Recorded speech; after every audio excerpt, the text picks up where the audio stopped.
eyes on me, yeah, where the girls are.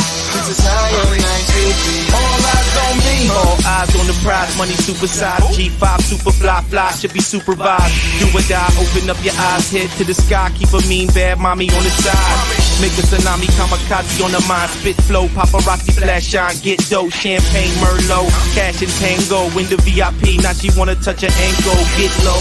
Mueve mami como el dembow. All eyes on me, peeping through the window. Get mine, get yours, believe it or not. In the meantime, I'ma keep my eyes on the All top. eyes on me, drinks on me, girls on me, on the dance floor. All eyes on me, who will see? Man, you better come get your girls out. All eyes on me, party like a rock star. You can find me in VIP. All eyes on me, yeah, where the girls are. This is how your night should be. Hey, what's going on, everybody? Ali Medel with a brand new installment of the ME Show, and I am super excited, super pumped, and super humble because today is a Father's Day edition of the show. We've never done this. Matter of fact, this has been talked about to be manifested since last year, and this is the very first time that we are dedicating a whole episode to fathers. Now, I have three gentlemen that are with me in the studio today, and I am super excited about not only their family, not only their incredible influencers in our actual families.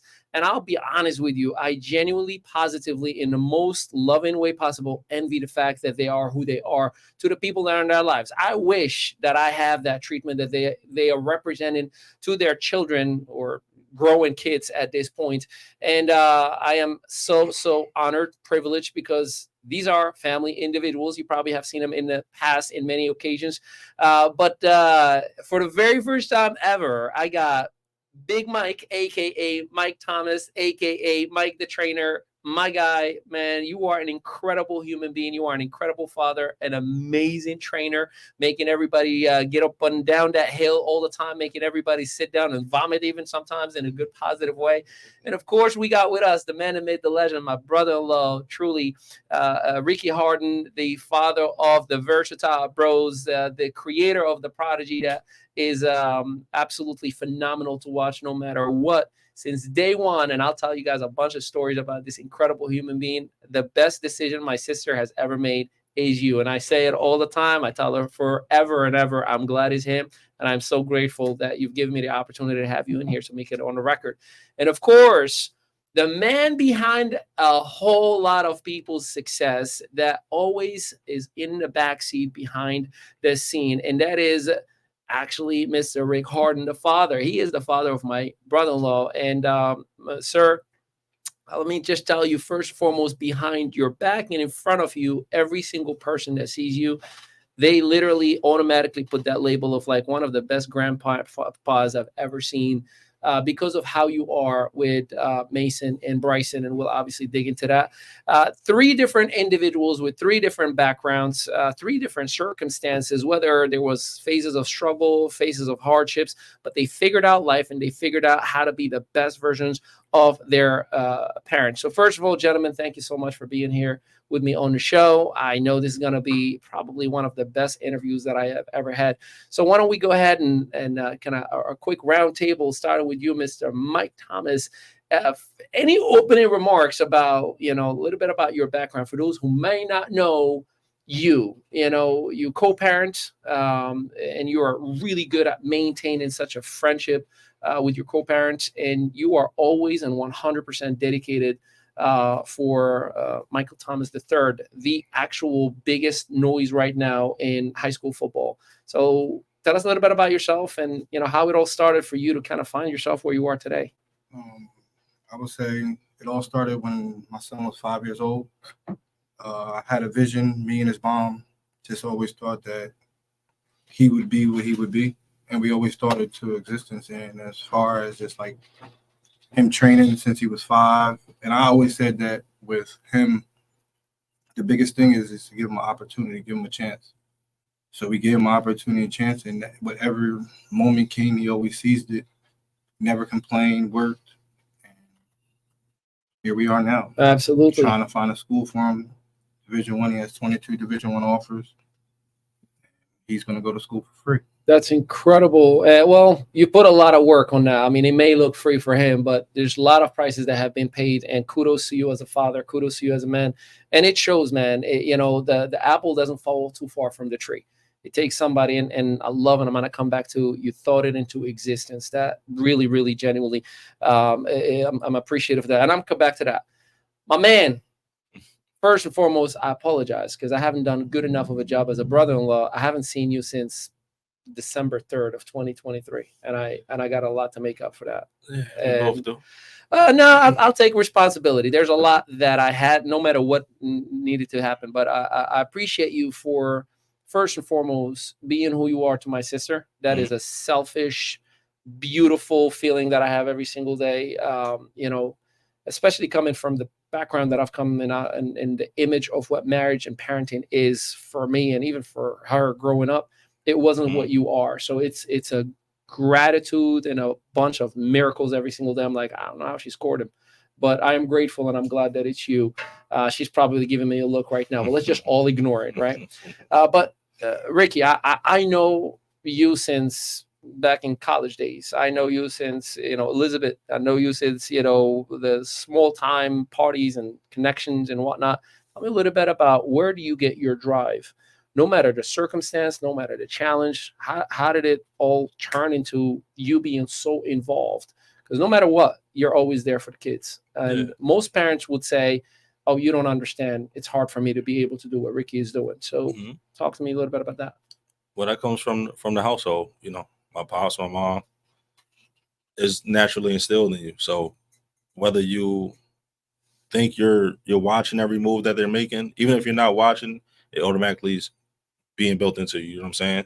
And then seeing what they went through and how they got me out of my situation of, living in the hood. They moved out here, made my life better, gave me a better circumstance.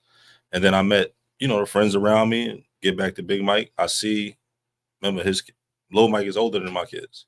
So naturally, I wasn't thinking of nothing he's doing, but I'm naturally around him. So naturally it's going to be instilled in me. I see what he's doing. He's working. Little Mike got at 5. They on the hills putting that work in. And I'm not thinking that like that. I'm just around it. So it's just like, all right. By default, it kind of builds exactly. Yeah. It's a natural thing to become. So now when I had my kids, it was like, all right, we're gonna put that work in, because we see what it does, And they was around Little Mike. Mace was just watching. I never told him, let's work out. But he see Little Mike putting work in with Big Mike, so all of a sudden naturally he wants to work. You know what I'm saying? and that's what it is. It's like like my little sister. She's born in Jersey. Is naturally a high school diploma is light. It's like, okay, you got a high school diploma, no problem. In the hood, that's like, oh, it's lit. You got a high school diploma? Over here, that's nothing. You get a car, that's nothing. In the hood, that's big time. Oh, you got a car? Oh, you went to college? How? Over here, that's what you're naturally supposed to do because of your habitat, what you're around. So that's basically, where I get my drive from, going to work every day, seeing my pops wake up, my mom was going to work, everybody, you know what I mean? So shout out to Mama Harden. Yeah, what I'm gonna do? I'm gonna sit on the couch. It ain't gonna happen. Yeah, I heard a quote this morning. It was Conor McGregor. He said, your lack of commitment to your dreams is an insult to those who believes in you. And that you absolutely honor that. So now we go to the man that made the legend. And when I say legend, I mean a legend. Your name is dropped amongst rappers, amongst athletes, amongst legends in whether in the basketball community, whether, your name is significant to many people, not from a clout standpoint, but just for what you have done for many people. And from what I understand, and enough of what I understand, it wasn't sunshine and rainbows coming up for you. It wasn't, the perfect element where it was a 9-to-5 job and the house was always there. I would love if you can dig, because I think you're going to steal a little bit of the thunder today. And I'm privileged to have you in here because you are the definition of no matter the circumstance, I'm going to make it my way. And you absolutely have done that. You have 2 grown kids who have established themselves. You have grandkids who are absolutely shining, and that is 100% a reflection on who you are as a person. I want to give you kudos for that, because I love my father and I love my stepfather, but you absolutely took the standards to a whole new level. Like, I mean, like I don't even know how to describe it, but my brother-in-law and I talk about you all the time. Like David, I'm around him all the time, and that's all he keeps saying is like, man, best grandpa I've ever seen, best father I've ever seen. I've never seen somebody so committed to his family like he is. And you make some mean burgers and steaks, and you make me look bad every single time. So let's talk about your story. Where did this version as a father come from, especially from what I've heard in the past and circumstances that you've come up with? You don't see that normally, right? Usually you see a lot of distance, a lot of trauma, a lot of things. So tell us a little bit about how it began that it has gotten you in here. Yeah, well, yeah, of course, I grew up in Coney Island, born and raised, grew up in Coney Island. And, growing up, like you said, the circumstances wasn't as it should have been for us. No, that's what every kid, not just me. I'm not making a pity party for me, and then growing up, I was trying to figure out, like, how can I make it out of here? Like, once I got to a certain age, I just knew I didn't want to grow up here, especially raising a family, because that's how I got caught up, just being around it. I had a great mother, great father, but being in the wrong place caught me in, pulled me in. And after that, I met my wife. But I'm not going to get too much in detail about what I used to do, but it wasn't good. I would just put it like that. So once I got a little older, met my wife, we had Ricky. That's when the moment of the mindset shift. I said,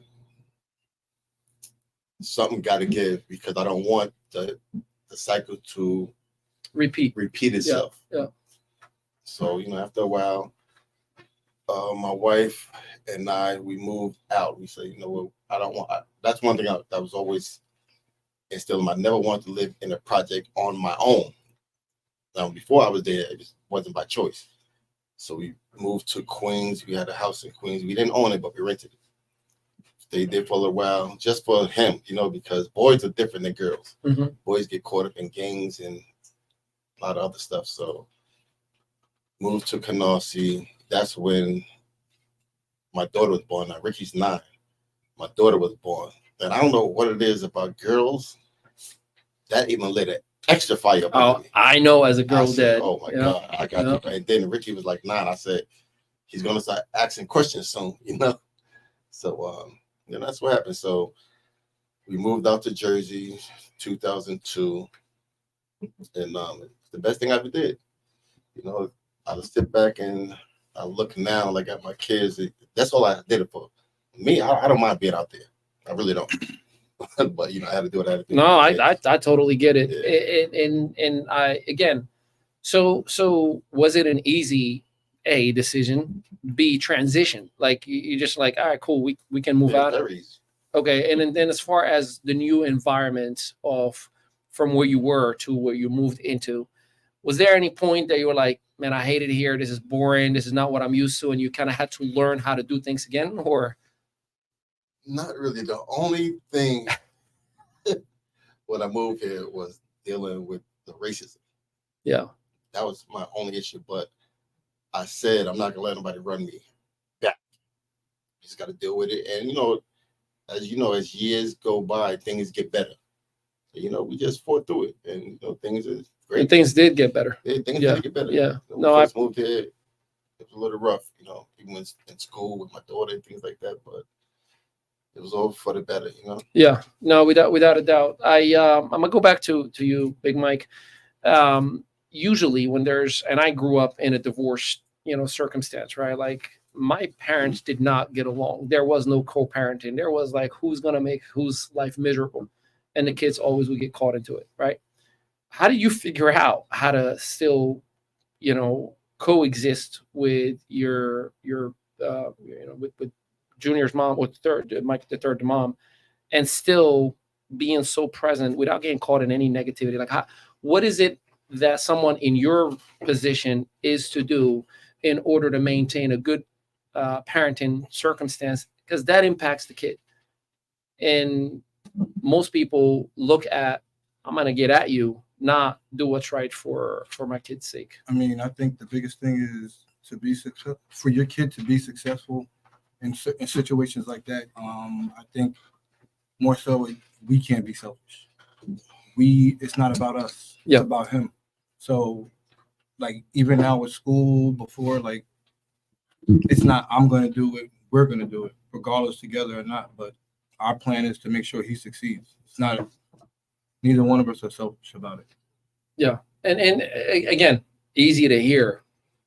I lived, and what I believe, my father loved me. I believe my mother loved me in their own ways, but they would put their beef before everybody else. So what is your advice to anybody who's in the same circumstance right now as a parent?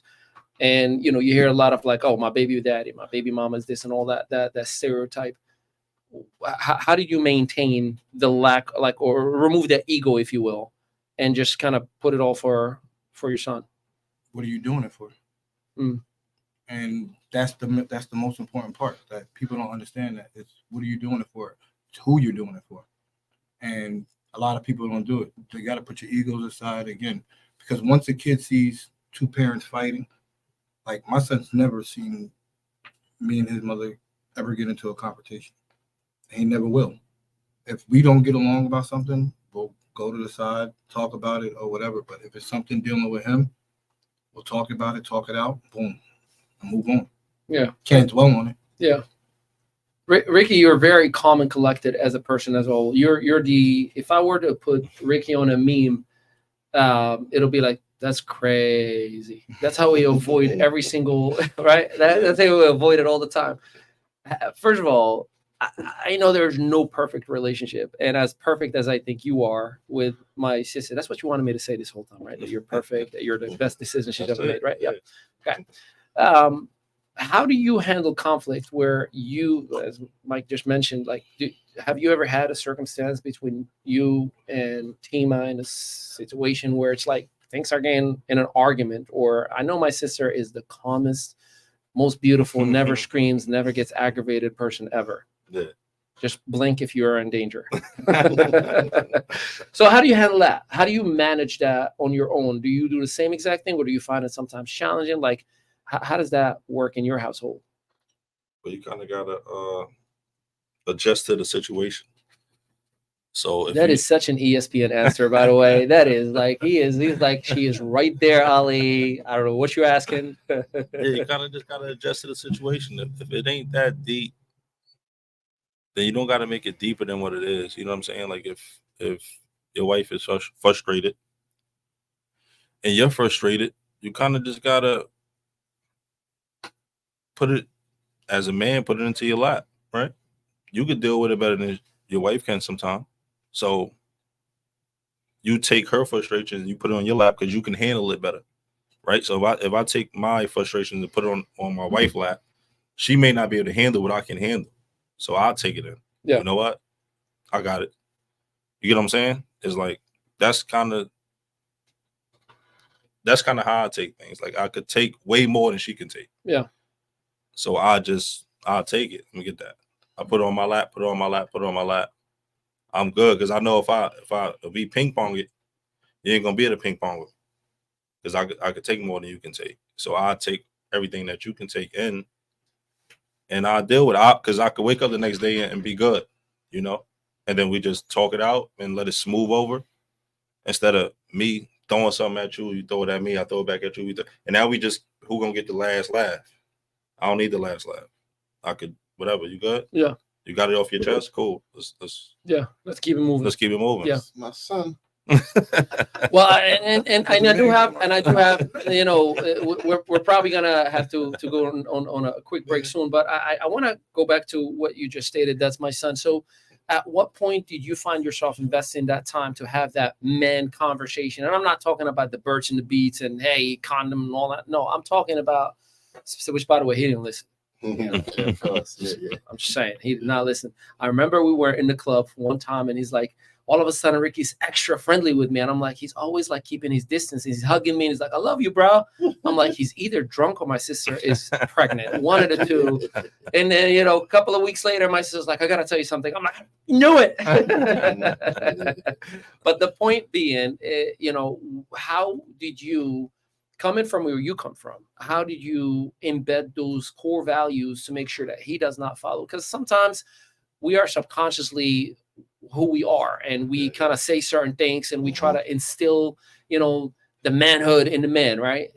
So how did you find a balance to make sure that he is cultivating with your core values, with your belief system, without compromising, where he doesn't have to look for the bad, you know, and say that I got to do certain things to prove to myself, to validate the man in me? I think it was simple. Like he touched on it earlier. You just see it. So that's kind of how I base my marriage, you know, me raising my kids. When you think about doing something that's ignorant or, like you said, arguing around the house, first thing pop in my mind is them. I don't want to be arguing around my kids. I don't want that bad vibe. You know, so if they see me doing well, Dad never do this, Dad, it's only right that he's gonna be like, it's not bad. And me and my wife been together 36 years, so it's got to be something good there. Yeah. And you know, like you said, you do what you see. Most of the time, that's not for everybody, but you know, and that's just it. Like you can't talk that. They got to see it. Mm-hmm. I can tell them anything. But the way he see, I'm more like you say, you see me getting from work, see me doing this and that, you know, not arguing. Just it's not easy, but we just do what we do to make our family happy. I relate to that. It goes back to the concept of do what as I do, not as I say, right? Like most people, like you find a lot of parents yell. Yeah. You know, how do you? First of all, have you caught yourself at any point in your parenting where you're yelling at the kid and you're like, I got to stop doing that? Is that something that you dealt with? You're saying, no, I don't. Okay. You yell as a parent at any point? Sports wise more, but not parent. Yeah, sports all day. Yeah, it's a wrap. Yeah, you got to talk to them. So, but I'm saying in the house, you know, like do misbehaving or anything like that. Are you the, hey, I said stop doing that kind of a parent? I mean, or I let the wife do it, but when it gets out of control, then yeah, I gotta step in, say my 3 words, and I feel like Sebastian and Isabel, for my case, like when I have the low tone, like the deep voice, like, you know, like, hey, give me the remotes, no TV. Yeah. Have a good night. It's like a message has already been established a lot more. I think sometimes it upsets my wife. Like, you know, it's like you didn't do enough. I'm like, I don't gotta scream. Yeah. I don't gotta yell. Yeah. So sport, I get it, but on a personal level, never. Some parents think that, you know, I've seen a lot of parents, they yell. They think that infuses authority over the child. I think that does a lot of damage. Depending on who the kid is. It's about the kid. Yeah. My nephew, oh no. You got to bark on him. Nah, he's different. I talk to him. Yeah, it's about the kid. Like you have to. There's a different tone with the nephew. Yeah, he thinks he's an adult. So I see. Stand down. I hear you on that. Hey, we're gonna take a little break, and when we do come back, I want to talk about the impact of opportunity or lack thereof in your parenting, because I know that we come from different backgrounds and different opportunities were, or maybe we're not there. So I definitely want to dig into that. And I'm pretty sure we can have a fun conversation in there. We'll be right back. Welcome to I Am Velocity, the innovative learning management system designed with seamless blockchain integration. I Am Velocity supports coaches, affiliates, creators, and Velocity members in launching, building, and expanding their businesses or focusing on personal and mindset growth. With the backing of our project team and Founders Advisory Board, who bring over 300 years of combined experience in travel, business, blockchain, and smart contracts, Velocity Global offers an unparalleled educational experience.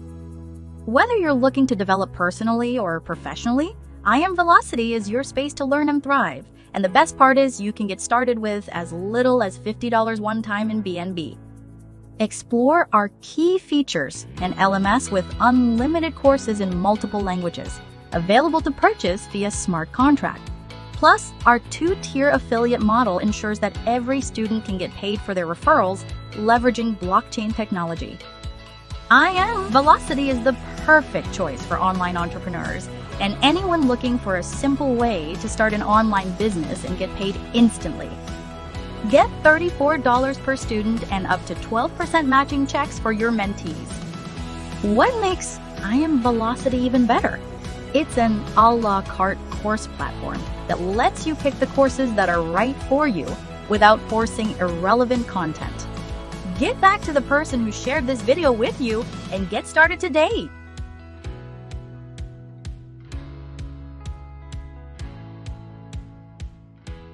Today's episode is brought to you by Versatile Bros. These two kids are the prodigies that we've been talking about. Mason and Bryson Harden are absolutely making a whole lot of noise, where NBA players are sending them a whole lot of love. People from across the country are showing a whole lot of love. And if you don't follow Versatile Bros in all social media, you definitely want to. You will have your mouth open the whole time saying, I can't believe I am watching what I'm watching. And as Uncle Ali, man, I am so happy and grateful for the parents that they have. Uncle Mike and Mr. Harden right here for cultivating everything that you are seeing. And of course, shout out to Mama Harden, aka Tima Harden, for all that you do. It is not unseen. Okay, let's get into the conversation that I think it's time to hop on. In in this country, if you have an opportunity, you can turn it into whatever you want. And for the most part, from one of the many conversations that we've had, when you don't have opportunity, you end up making bad decisions. And I definitely want to come to you, Rick, is talk to me about the lack of opportunity or the opportunity, bad choices. Which was it for you that you ended up part of that environment? And how did you seek different opportunities? Was it easier to make a bad decision versus working extra hard? And obviously recently you just retired. Congratulations for an amazing career. So talk to us a little bit about opportunity and how it makes parenting a little bit better, or do you have to create your own? Well, back then you had to create your own. I mean, to be honest, it's like Rick spoke earlier, back in the days you get a high school diploma, even till this day, like if you live in New York, Brooklyn area, things like that, you get a high school diploma, it's like the big thing. But I graduated high school, still nothing, just like, how many job applications I put in and waiting on it. And then when you get a good interview and they say, oh, like they really like you, and you get excited and nothing comes through. So I did that so many times. It's like you tasted the sample of the chocolate, but you never got the box. Yes. So that's when it was like all bets off. I had to do what I had to do at that time, And it's not a good thing, but I had a very good one. This is the moment right here. This is what I've been waiting for. Go on, give it to me. We gotta go on. Take your time, Mr. Harden. One time, let's go. I had a very good run at it. Like, never been in jail, never been shot, never shot nobody. Living where I live, for me to be right here, it's a miracle. Yeah. Because I was really out there. And you mean where you were growing up? Yeah. Brooklyn, Coney Island area. I live in one of the toughest projects in Coney Island. So I'm just happy to be here. And like once I flipped that, because I always had the hustler mentality. Mm-hmm. But sometimes I say, if you could do that, you could do anything. But it just wasn't that easy. It's easier said than done. So now in 2001 is where everything really changed for me. That's when I finally got a job that's really paying something I could provide for a family. That's after Ricky was born. Yes, right. Of course, yeah. Because like I said, Ricky played 9. Yeah, something like that. So like 9. So I was like, this would give me a chance to really dig deep and do what I always wanted to do. Now that I'm good on paper, I don't have no record. Everything was just going so good. So I had to make that opportunity. I had to turn it the right way so Rick don't get caught up in what I got caught up in. Yeah, because he'll say this is the norm. This is what I'm supposed to do. Like I said, you're around it. Like I didn't have bad parents, but I was just in that environment. just thankful to be here, man. And like I said, once I got in, we moved out, everything was great. As years passed, like because college is not for everybody. It's not like everybody. And the truth of the matter is that nowadays, unless you have athleticism, yeah, exactly. It's really like, do I really need it? And I can tell you from my career, most of the companies or the individuals that hire us to counsel and consult them, they all have the 4-year degrees, and they're like, I don't know how to do this. I don't know how to do it. I'm like, I don't got a 4 degree in that, but you're paying me to help you. Yeah, so I get it. A lot of people that got degrees, still no job. Yeah. Even until this day. Yeah, no, I get it. I was happy for me to get in a position where when I got in a union, then years later, Ricky got in. Actually, he's been in like 3 unions. That's unheard of. Well, when you say unheard of, what do you mean? It's hard to get in 1 union. He's been in 3. Okay, so let's dig into that. Like, it's not like just something that you can apply for and pay towards and be part of. There's an actual. No. There's actually, back in the days, it used to be like you just grandfathered and your uncle could pull you in. So nepotism. Yes, basically. But then they changed it. I don't know exactly what year, but then they had to bring more minorities in. So that's where the opportunity came. Now they're giving it. So now that's where opportunity is now Exactly. versus the way it was before. Yes, back in the days. So, okay. First, he was in a carpenters union. Like sometimes it's a word of mouth. You're on the job site. Oh, laborers hiring, carpenters hiring, Steve for this, whoever.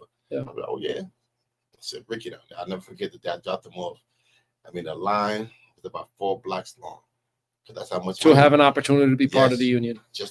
And you're not even guaranteed, but to stand out there. And I just felt so good that he was willing, And then when they called him, him and Tima came to my house. I mean, he was like crying. Like, Dad, they called me. I'm in. Like, he was really crying. I'm like, this is a moment. Hey, do me a favor. Make sure it's dual screen. I want him in here while we hear that he was crying. Yeah, just like that. That's like that. I want both cameras there. Like, they called me because I told them, because it's a process, and I know the process. I said, all right, you did this. They call you for the interview.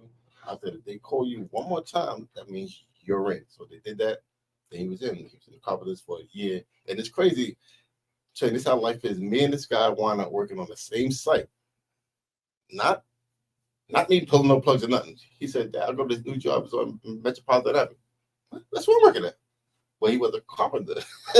Right? You remember that? Yeah, that was crazy. That was crazy. I'm telling you, out of nowhere, out of all the places in New York City. There's a million jobs. Yeah. Stand like you. I mean, New York, it's always construction in every building. You work in the 5 boroughs, so stand out. Yeah, exactly. So what are the odds that that one moment, randomly, one job? Yeah, one job. How long was the job? Like, how many days were you guys working together? Every day. Yeah, it was a couple months, right? A couple months. Yeah, a couple months. Yeah. And then, like I said, then he got, anytime I get information, because I want him to better. Carpenters is cool, but I'm like, yo, I want him to be in my union. So he put an application. And your union focuses on iron worker. Iron Yeah. worker. So then he got in that. I'm like, dang, this kid is lucky. Get in. Lucky or good? No, it's luck. Yeah, it's luck. You think so? Yeah. Yeah, you can't pull plugs with that. Yeah. You just gotta be luck. That's all luck. Yeah. Interesting. So Yeah, once you get in, then like once he got in, then I made some phone calls. I want him with me. He came with me. He was with me for about a year. Year and a half. Yeah. What was the impact working with Pops? Oh, it was good. It was fun. It wasn't nothing. Was it at any point like annoying, like in a sense? And I mean that with love and respect, as in like, man, he's being my dad at work, like telling me what to do. Like, let me find my own thing. Nah, they all helped me because there's a difference. Like I used to sleep till 1 p.m. Now waking up at 4 in the morning. There's a whole different mindset. So it's like I'm in the basement, he knocking, yo, you up? I'm like, yeah, I go back to sleep. Yo, we out. Oh, you up? Yeah, I'm up. Now I'm thinking like I'm up. I'm getting crazy. Yeah. Get my clothes on, whatever, you know what I mean? But if it wasn't for that, it'd have been a little rough, until you get that first paycheck. Then you're like, all right, nah, I gotta be up. So working side by side, obviously, kind of. And when it's, now that I'm a parent now, when it's your child, you're gonna give him you're gonna show him everything, the best of the best, right? So when it's like training somebody. That he's training somebody on the job. It's like being a trainer. Like Mike, yeah, he train other kids, yes, but when it's his own, you train them different. Yeah, no, I get. You I get put that more. Part. Yeah, you're gonna give in depth, and you're not gonna take no slack. Yeah, no, I get that part. You know what I'm saying? So that's the work wise. I knew I would be the best laughter that I can be if I was under his wing, because he wasn't gonna let me be nothing less than what he was. The reason I was asking, I was trying to identify: is it talent plus luck, or is it just pure luck? Because as far as getting in, it's all luck. It's so you're telling me there are knuckleheads that don't belong there who are there just because of luck? Oh yeah, it's a million of them. Yeah, it's a million of them. Interesting. Yeah. They pull you in, you don't know nothing. So, but it wasn't the case back in the day, right? The opportunity is more now than it was back then. Do you think Ricky would be where he is if the opportunity that you've mentioned, as far as you got to hire more minorities, do you think he would have been able to make it in and have the opportunities that he's had? Well, if you're saying if. Well, you've mentioned that the unions had to start hiring more minorities. Oh, no. So you think regardless, so his that I know that, but if that wasn't the case today, he would, regardless of his talent, he probably wouldn't. His chances of making it in union are absolutely slim to none. I wouldn't even been in there. Interesting. Yeah. All right. Cool.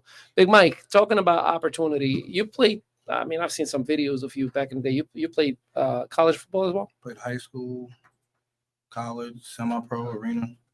Cool.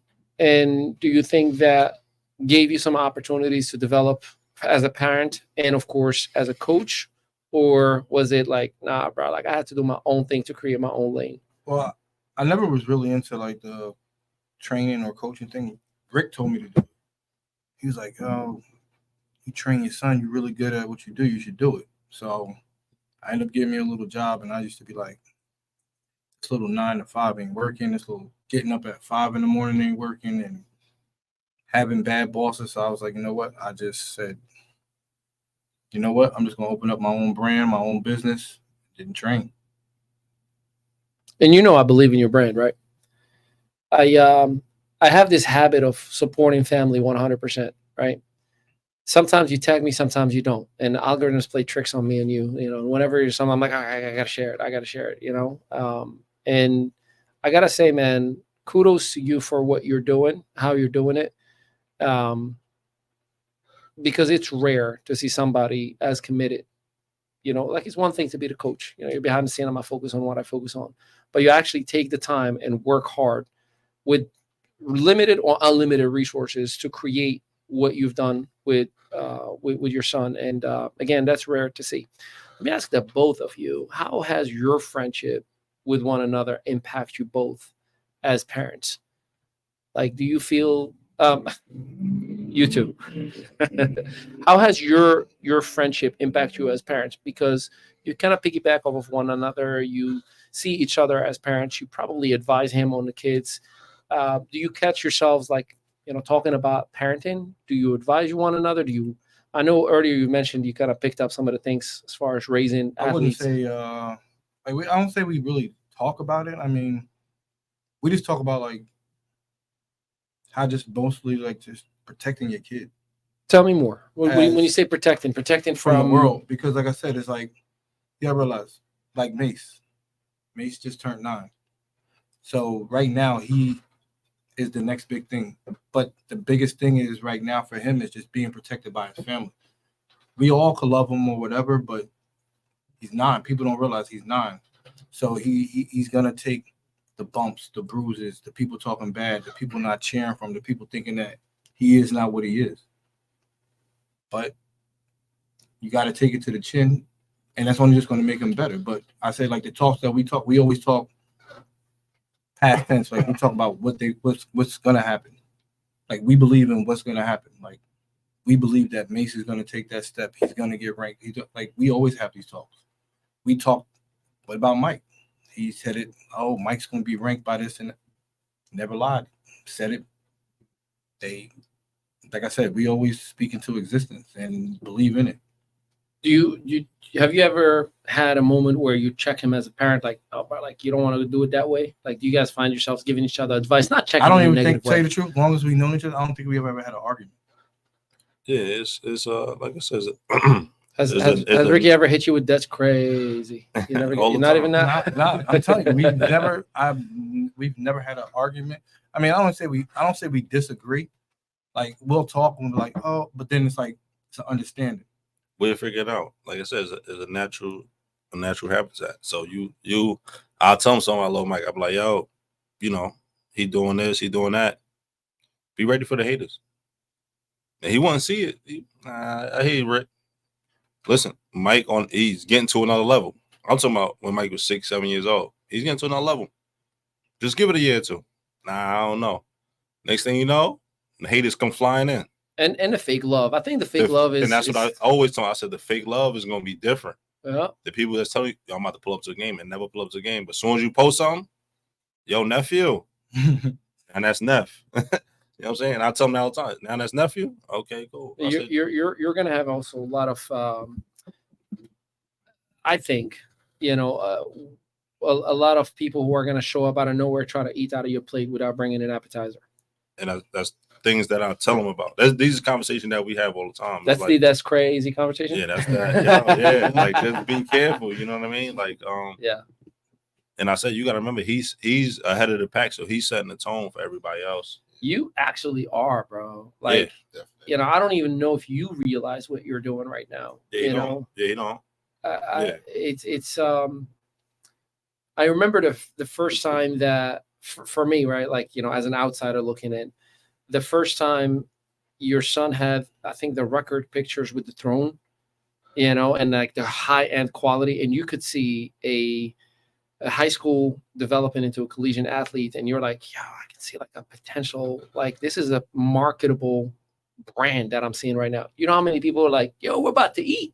Yeah. Our nephew is about to, you know what I mean? Like you said, Neff. Yeah, Neff. So that fake love is, for me, it scares me more than the actual hater. Like a hater, you are actually identifying yourself. You're letting me know, like, I don't like you. Like, that's cool. All right, cool. I'm not even gonna put it. But it's was it DMX who said trust a snake when he tells you he's a snake? Yeah. Let a snake be a snake. But but the biggest thing I always say is like, even when I train kids and like kids that are really good, and not just Mace or Bryce or whatever, the biggest thing I tell people is when your kid is successful, you have to protect them by all means. You have to. Well, all right. So give me a couple of examples. When you say protect them, mindset, documents. I'm saying protect them from the outside world. These people, like some of these people are cruel. I mean, they'll be like, oh, well, this kid sucks. He ain't really that. He ain't training with it. Like, it get like that. And you got to realize, like, again, I'm going to use Mace. Mace is 8, 9 years old. How is he going to respond to that? He doesn't know any better. That the first thing, but who's going to protect him? You got mom, dad, you got his grandparents. That's why I say is when you have a kid that's successful, you have to protect. It's an evil world. Because if you fall into the trap, then it's gonna feel like maybe this sport is not for me. Maybe I don't want to do this. Maybe I know you've had some situations where Michael got some hate or targeted circumstances, whether from the stands or some cases coaches. I mean, tell you truth. Other players. It's other players. Other players from his team. I mean, yes, but the biggest thing is, like, the one thing I can say about my son is, like, he's humble. You could ask him a question. I've never seen him say anything negative on any platform. Never, kids go on social media and write a story, like, But I always tell them, save that for me. I got you. Like, I've been to games where they say, oh, this kid ain't this and this kid ain't that. But Mike is more, I'm going to show you. Yeah. But, I mean, I'm just saying is, like, with these younger kids that don't have that strong backbone yet, it can make them or break them, because it can make you really think that do I really want to do this? Do you let him be on social media? I mean, he has social media, but if you go on his page, he's only got 3 pictures on it. No, I get it. Does he scroll? Is he like scrolling all the time and looking at things, or he's not? Media. Okay, is that a good thing from your perspective that you're glad that he's not really bought into it, or? But I think he's more so of seeing how it could ruin him, because a lot of social media scholarships get taken away because of the behavior that the kids are doing. These college coaches have every insight on these kids' social media when you think they're not looking. No, I get it. So that's a big way. It's like, oh, this kid could be a superstar, blah blah blah. But his social media, he got bandanas on. He got this on. So what are we really promoting? Yeah. Yeah, social media is definitely the key. And you kind of got to keep them away from it. Your boys both have cell phones. Yeah. How do you manage that? Are they allowed in, like, are they on TikTok? Are they on any social media platforms? Nah. I'm growing into the idea of letting my older Sebastian to, he keeps asking all the time, like, Nah. Mace don't even know what his page look like. No, I same thing for the kids. So you don't let them see that, because once they start seeing that, and if he starts seeing his followers, he gonna think, oh, I'm him. Dopamine. Yeah, dopamine. So now, and you keep chasing the high. You're gonna get high for so long. You know what I'm saying? You're gonna keep chasing that high, this, that, and the third. Now you start watching everybody else. You stay on that pedestal. Nah, you're gonna stay level-headed. Stay like this the whole way through. Don't worry about nothing that's going on. And that's the same thing that LeBron did with his son, Bronny. He didn't give him his space until he was a senior in high school. So once he gave him Instagram, he has 7 million followers. Oh, I remember. Yeah, you remember that? Yeah. Yeah, everything, boom. But if he would have gave Bronny Instagram, probably would have At made a a freshman? lot of bad decisions. Yeah. it would have killed It him. only takes one bad post to ruin your Not And potential. not even that. Now you're looking at all the comments. But it's comments, but it's Yeah. also is say we in full room. But I was like, you know what? I'm sitting here like this, and I record. It's something that No, I wasn't get it. supposed- Exactly. Yeah. You gotta be You're careful. too You young. gotta be careful. Yeah, you're too young. Especially nowadays, man. Kids, Everybody recording. but kids are not what they used to be, like, in terms of, how to operate. You didn't have social media issues growing up because it wasn't really a thing when Ricky was growing up. At one point, what do you think from your perspective about social media and how kids are developed right now? Every kid right now is developed with a cell phone. They're not developed by conversations. I mean, I wish I had it when I came up. Yeah, that definitely would have. It would have helped for That sure. would've helped. Social media today, this Use it world, for, is yeah. social media. I would say, like I said, I'm older than him, but kids are getting scholarships, offers, or whatever, all Because We of their have- social media Exactly. following. Yeah. when I played. Oh, can you send me a VCR tape? Yeah. For you children who are all over the world, a VCR tape was a VCR. thing that you I'd have spent. been, that's what I tell you. I'd have been viral a couple Yeah, times. yeah, trust Yeah, I'd have been viral a couple me. times. Yeah, I had a couple big moments that just when we And you know how sometimes it- it's all you need. That All you little, need is that, one that- moment. that one viral moment. that's Yeah. all you need. Then they come Yeah. check you out. And what's happening? I mean, discrimination. I might not like. That's right. This is all editable. You know what I mean? You can fill a brother up with another glass. And another thing about the social media, the biggest thing I say like right now is because I've been actually talking to the team about it. Twitter. yeah. Dude. Twitter's the hit. Twitter. Wait. When you say the hit, good or bad? Mhm. Bro, do you understand? X now allows porn. I don't even stay in it. Like, Well, I think that's just, no. Like, it's approved. They just you scroll right now. It's like, yeah, but I mean, it comes to a point where like You talking about sports wise? Yeah. yeah, but I'm saying sports wise, but I'm saying like my son's Twitter, me and his mom run it. That's like Mason them, they run it. So, Yeah, but I'm saying Twitter is the biggest thing as far as is it because that's where scouts are? everything. social media was where is that? Yeah, period. Yeah, like you're gonna get now. You don't have to chase. You don't got to chase the coaches. You post something, like I said. I want to ask you a question Yeah. specifically, basketball wise. You got like one of the sweetest shots. You actually had incredible potential. What do you think is different from where you were coming up versus where Mason is right now? Like, where, if social media, as you mentioned right now, and the support system and everything that you're seeing, the recipe that you're seeing right now for Mason, had you had the same exact recipe, what do you think would have happened with you in your basketball career? I'd have been way further for sure. I guarantee you that. But we didn't have the resources that we have now. What do you mean specifically? What resources were missing? Trainers and all this other stuff. I went outside. We went outside. We You just played. grabbed the ball and tried your very best. We went on the block. We played 21. We played 1-on-1. We saw hot sauce play. We went outside, tried that. We stayed bro day. We did our own thing. Now it's like, and I talked to Mace shooting coach, my man B Pat, and I'm like, he looks at me every day. He's like, bro, can you imagine if we had this? Somebody really teaching you how to shoot and understanding the techniques. Now I can shoot, but I taught myself how to shoot. Mhm. At a point, I couldn't shoot. I was all hands. Meaning, if you had a mentor that actually would have shrunk that learning curve and then make you so much better. There's so many trainers nowadays that it's hard to fail. That's why the kids nowadays are so much better.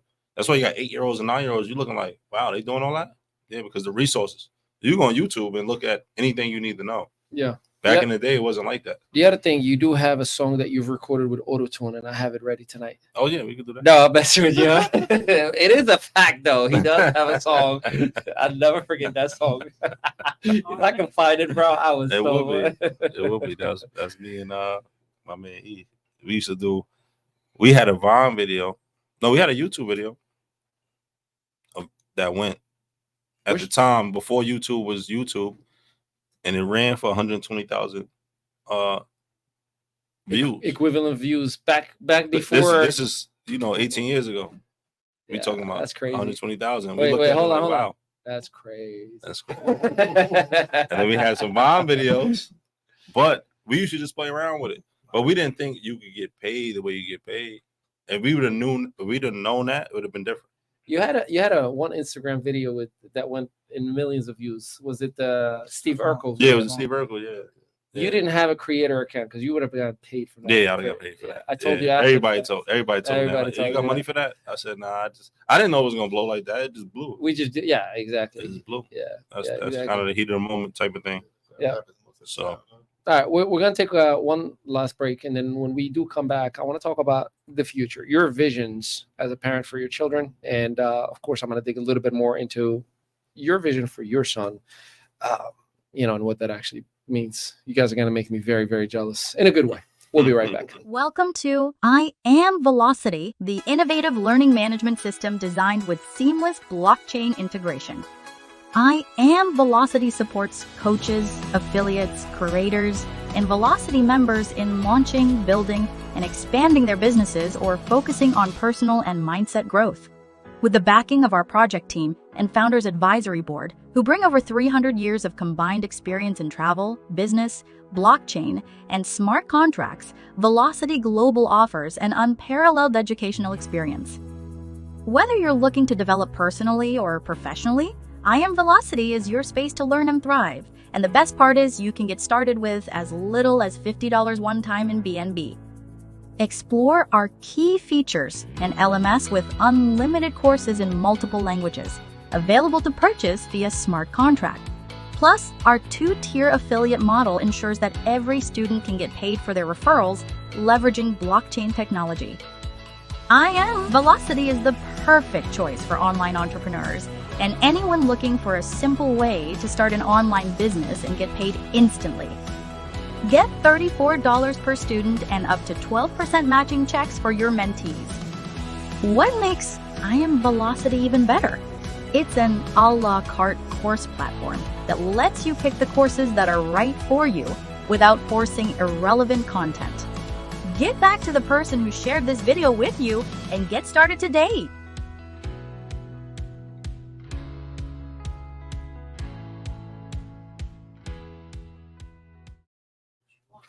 Hey everybody, I'll leave it that way back in here. Your strategic partner, and we are the ME Show. My goodness, we are having an incredible conversation. I'm picking up a whole lot of nuggets, and I hope that you are as well. If you are just joining us late, we got the man who made the legend himself, Rick Harden, and of course, on the other side, we have the two incredible Ricky Harden, and of course, Mike the trainer, aka Mike Thomas Jr., aka Big Mike. All right, so let's hop into. You're loving that. Like I gotta. You're loving that. I gotta do the AKAs. You know, they just got one name. You got three. You know. Hey, so let's we've covered a lot so far, and I genuinely appreciate you guys being genuine with your time. Let's talk about your vision now. So we talked about where it all started, how it began, where it came from. We talked about the right now, the opportunities, and I'd like to talk a little bit about the future. Let me start with you, Ricky. What do you envision for the Versatile Bros? Athleticism or not, where do you see your kids? You know, we talked a lot about thinking things into, this is going to be a moment that we're going to look at in 10 years from now. I'm like, that's crazy. You said it 10 years ago. So what do you envision for the boys? I mean, the vision is, obviously, if you get to the league, get to the league. But my main thing is let's get to college for free. That's like why have that on your plate when you don't have to have it on your plate? You know, you work so hard, get there for free. And once you get there, if you understand the circumstances and be like, you know what? I might not have the height to make it to the league. I might circumstances, you know how life is. But now you go to college for free, you can still make a lot of money. You become a lawyer, doctor, whatever you want to be, but invest in it. You know what I mean? But use the ball as a tool to get what you want to get in the real world. Yeah. You know. But the ultimate goal is it'll be even like for Bryce. Bryce loves basketball, but I'm gonna feed him football, baseball, whatever he want to do, and whatever he loves, we're gonna go to the max. You think he's going to lean more towards football than basketball? I think he'll lean to basketball because of Mace, but I'm gonna introduce him to everything the same way I did with And Mace. see whatever he picks up. Everything. You don't just show them one sport. You show them what they love. You know, it's not about what I love. It's about what they love. Yeah. Because if I love it and they don't love it, now we pulling strings. Yeah. When you love it, it's easy to do.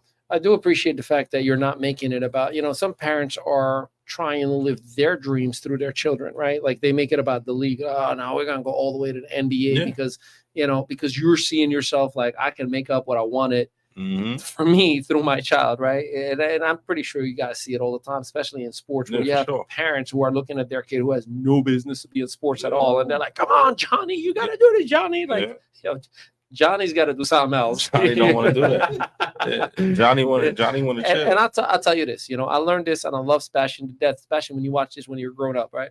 Sebastian is a solo act. He doesn't do team sports, right? Like we tried the soccer thing and he showed a little bit of potential. And then all of a sudden he's like telling the other kids where to stand and what to do. I'm like, yeah, you are not a team guy. He's like, you're supposed to stay there. I'm like, okay, all right, chill out. You're trying to do something that is not part of this game, right? He did good with martial arts, and I realized I'm like, yeah, he's a solo act. That's his thing. So I don't push him anymore. Like I ask him all the time. Like, school had the tryouts for soccer. I'm like, hey, you want to? He's like, no, Papa, it's too hot for me. I'm like, that is a bullshit excuse, but all right, I'll let you have it. Yeah. So I appreciate the fact that you're not making it about your dream of my son in the NBA, but you made it about I just want him to be successful at whatever. That's it. And the league is the bonus. Yeah. Yeah, and I appreciate that. All right, Big Mike, what is your vision for, because he's the closest to what, like some people, you're like, I don't want to get my hopes high, but I really want to envision the greatest possible outcome. What is your vision for your son? I mean, I do want him to go to the NFL, but I said, like, the biggest thing right now is he has a chance to do something in my family that's really never been done. Like, such as going to a Division I school for free. Like, nobody has to pay a dime. I mean, I was talented. My brothers were talented.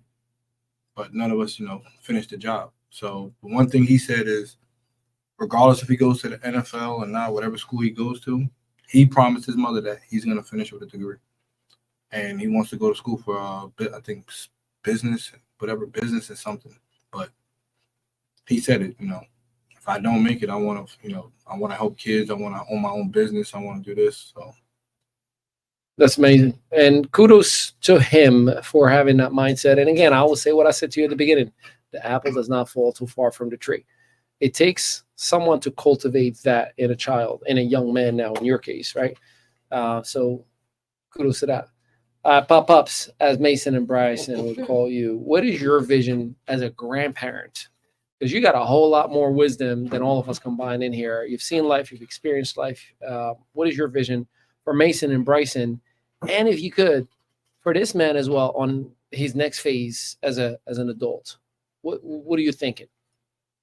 I don't know, for Rick, really, he's on the top already. Like, he got a beautiful wife. Hey, you know what I mean?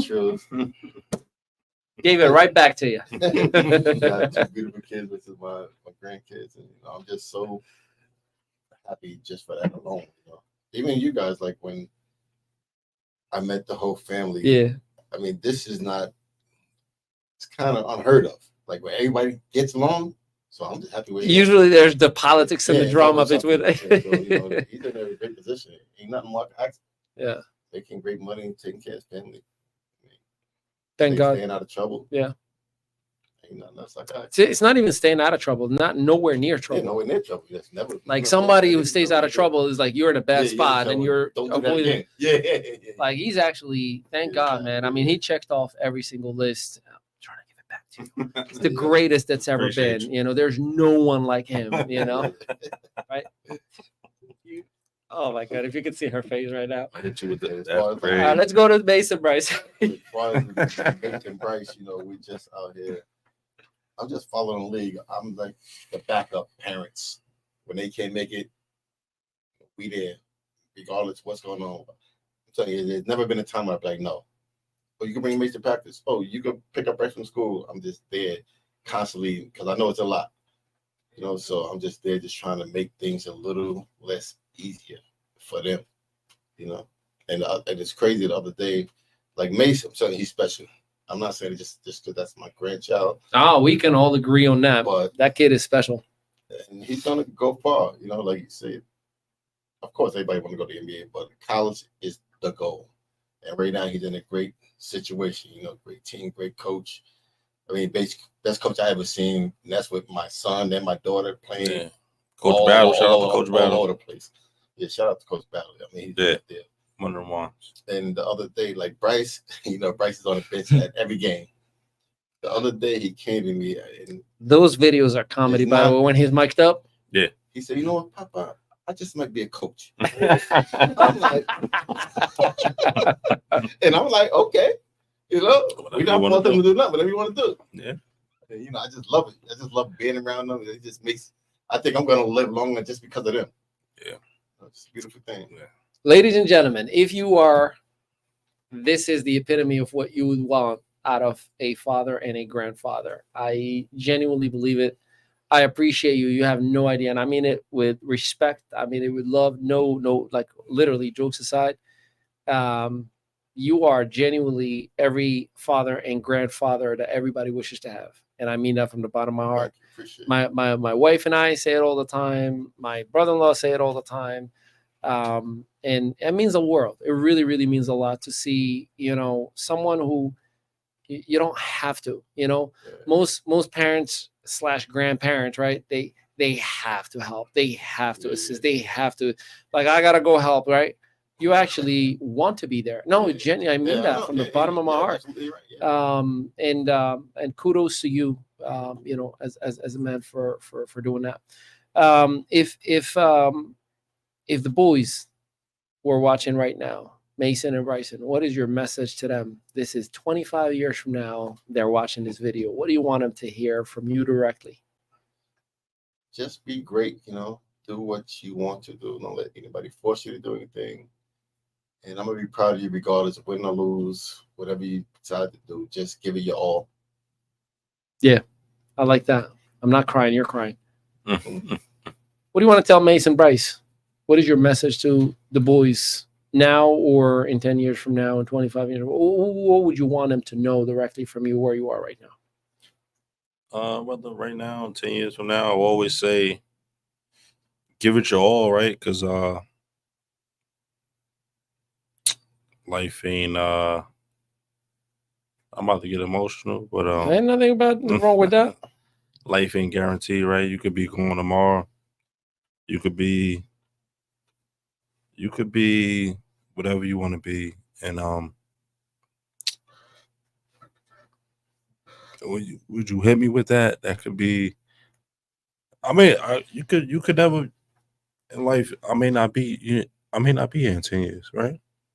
And I'm not saying that in a negative note. I'm just saying life could happen. Life could happen. And for my kids, I want y'all to know that keep thriving. And I'm going to instill that into y'all. You know, my pops is still here. But I work on the construction site, and it's the most dangerous job in New York City, right? So the other day I was on the lift, and I could have fell off. I didn't tell nobody this. But if I was to keep thriving, I'm going to put whatever I got to put into y'all. I love y'all to death. And my plan is to always be here. But if I'm not, look back on this video And I love y'all to death. Word up. That's it. Cheers. Cheers to that. Cheers. One time. That's it. One Cheers. time. You know. You're not going to make me edit this part. I'm just letting you know. The contract has been signed. You ain't got to edit nothing. Nothing for my kids, man. I love them. I already know. You I know already that. know. 100%. Big Yeah. Mike, I know you are the closest to seeing something special happen for this young man. He is on the verge of his next phase of greatness. What is your message for him right now? And of course, in his future? Just keep reaching for the stars. All day, baby. Don't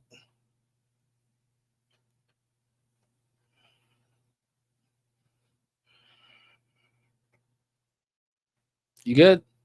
You All good, day. man. Yeah. You good? You good? This is Yeah. what it's about. This is the moment you celebrate, bro. Mhm. I know it hasn't been easy. I know it's been a lot of sacrifice. It's been a lot of cold nights all alone, Yeah. all the time. But know it. this is what it's all Right about. there, Mike. You bought him. You there? Bought him there. You're already there. Straight up. You're already there, baby. We good. my You thing good? is just keep reaching for the stars, and my biggest thing is that I just wish that my dad could see him. Yeah. That's my biggest thing. Mm-hmm. He's here. You know, I lost my dad when I was 13, and my mom, she raised 3 boys all by herself, and I just wish my grandfather could see him. Yeah. Well, my dad, Mm-hmm. and I know he'd be proud of him, and I just appreciate all the support that everybody does for him. Always love, baby. I need a tissue. Yeah. Facts. Yeah, Well, listen. Still, let me slide with it. That's 2 for 2 for me tonight. Yeah. You know, No, but you know what's I'm- crazy too? yeah. Because most of Richie's friends, every time I come over, it's like I feel like a father figure to everybody. Yeah. You know, like sometimes me and Mike have to be. Oh. Can I make a They come confession? over. Can I make a confession? You've been a father figure to all of us since the day we met you. You know, the reason we've had the deep conversations we've had many times, it's not because, you know, the liquor feels good and the pool is nice. No, it's because you represent that for everybody. And I appreciate you personally because there's a void. You know, Timo was too young. Hassan was too young. You know, there's a moment that a 13-plus-year-old needs from a father, and we have that. That was robbed out of us. So I appreciate you. You know, whenever we have conversations off mic, off camera, right? Yeah, of course. You fill in that little void, and I appreciate you for that more than you can imagine. It's incredible what the impact of that father figure. But go on, finish your thought. Man, that was it.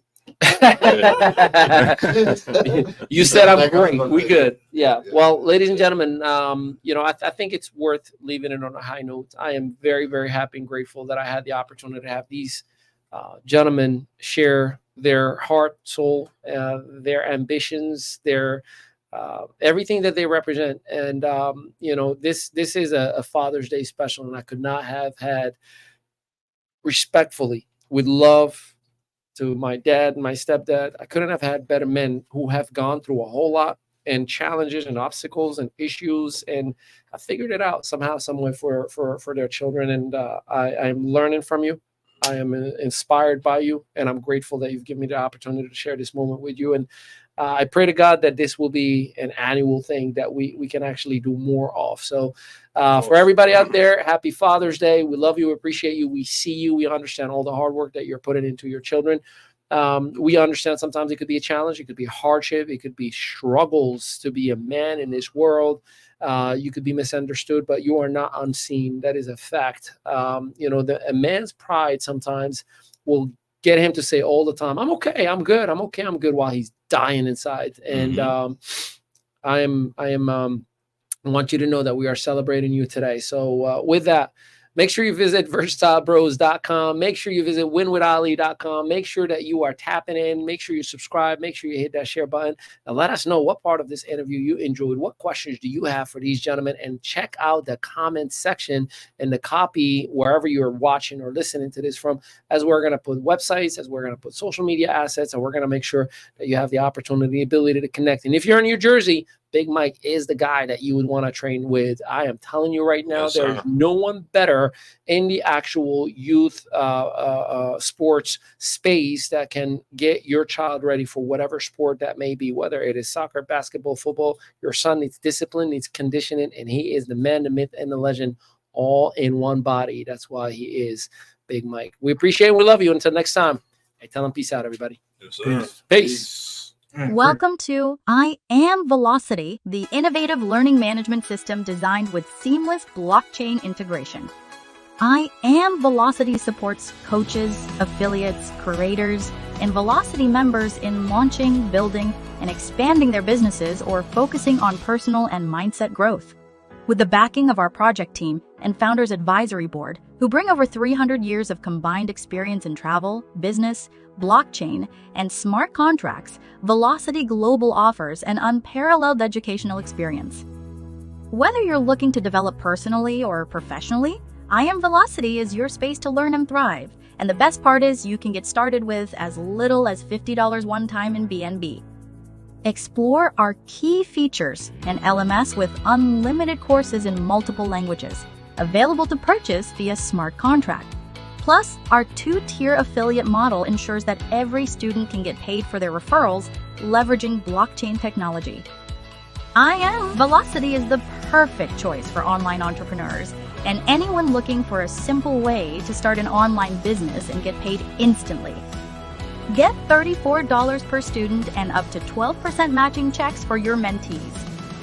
What makes I Am Velocity even better? It's an a la carte course platform that lets you pick the courses that are right for you without forcing irrelevant content.